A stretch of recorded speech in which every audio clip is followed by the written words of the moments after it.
Firstly, congratulations on making your England Test debut. Just tell us about the week and how special it was. Yeah, I mean, it's obviously something I've always dreamt of for a while, playing for your countries. But yeah, I absolutely loved it. I think that environment was unbelievable to be a part of, and yeah, it was just a very special week. Obviously, getting your cap and playing out there. So yeah, no, pretty cool. And what was that feeling like when you got your first wicket? Something that every boy dreams of for England. Yeah, I think being picky, probably not the way I sort of wanted to take in a wicket, but I mean, yeah, it was just one of those moments where you kind of, I think before you go out, you always just want to get on the board, and then as soon as you get that wicket, you kind of feel everything. You just relax a lot more, and you kind of can almost then just enjoy the rest of it. So yeah, it's a bit of relief obviously once you get it, and then yeah, but it was obviously a pretty special moment. Were you relaxed before you went out, or were there a few nerves?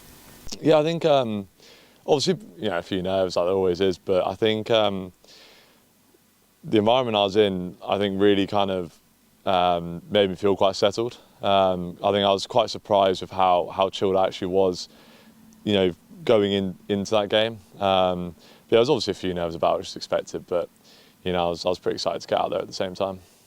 And there was a lovely moment before the game with the cap presentation from Freddie Flintoff, who said some really nice words about you and in the presence of your family as well. How special was that moment? Yeah, I mean, Freddie's someone who, I was probably too young to sort of watch him play, but he's a legend of the game almost, and someone who I've sort of idolised as well. And so to have someone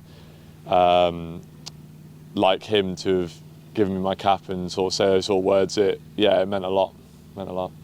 There was a really nice moment as well, I think, after the Fernando wicket, of you walking back to the boundary, the cameras cut to Jimmy Anderson giving you a round of applause up in the change room, and then you saw the stand sort of rise to you as well with that reception. How special was the atmosphere around the ground, sort of playing in an international game of that magnitude? Oh yeah, I think for me it was the first time sort of playing in front of a full house really, and especially almost being a whole home crowd as well.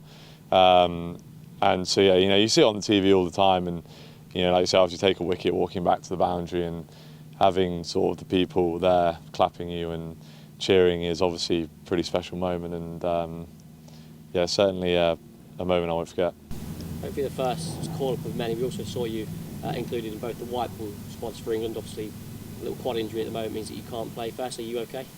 Yeah, it's nothing to really worry about. It's not causing me any real discomfort, so yeah, like I say, it's a bit of an inconvenient time really, in terms of missing out on the white ball stuff, but I'll get on the rehab now and it'll be fine, nothing to worry about.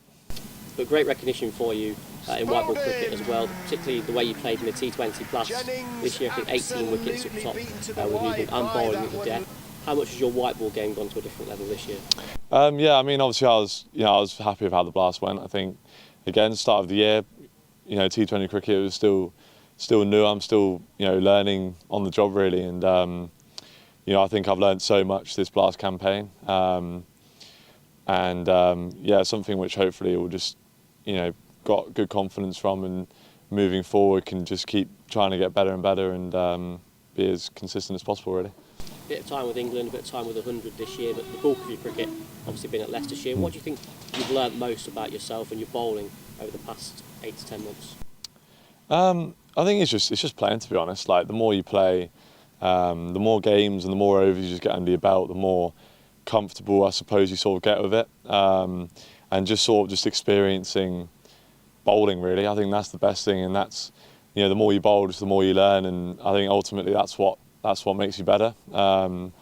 Especially in T20, about you get thrown into certain circumstances and dealing with that sort of pressure and stuff like that. So I think just playing for me is what's helped me sort of learn the most, and hopefully going forward. You've been entrusted with that responsibility by Alphonso Thomas, James Taylor, Lewis Hill, and Peter Handscomb as the respective captains as well. How much have you learnt here from the coaches and your teammates as well? Yeah, I mean that's why I love it here as well. Like having the likes of Fons and Titch and stuff like that, and having coaches who sort of have your back means a lot. And like you say, the players, having Handscomb as your T20 captain and stuff like that, it has been massive for me. And yeah, something I've definitely learned a lot from. And obviously looking ahead to next year, a really big year again for yourself. What are you looking forward to most about playing at Grace Road and kicking on here? Yeah, I mean, we're looking forward to sort of coming here again next year and playing in front of the members, playing in front of the crowd, and try and entertain them, and keep trying to be competitive. And the goal is obviously to try and win more trophies for the county. So yeah, I look forward to it.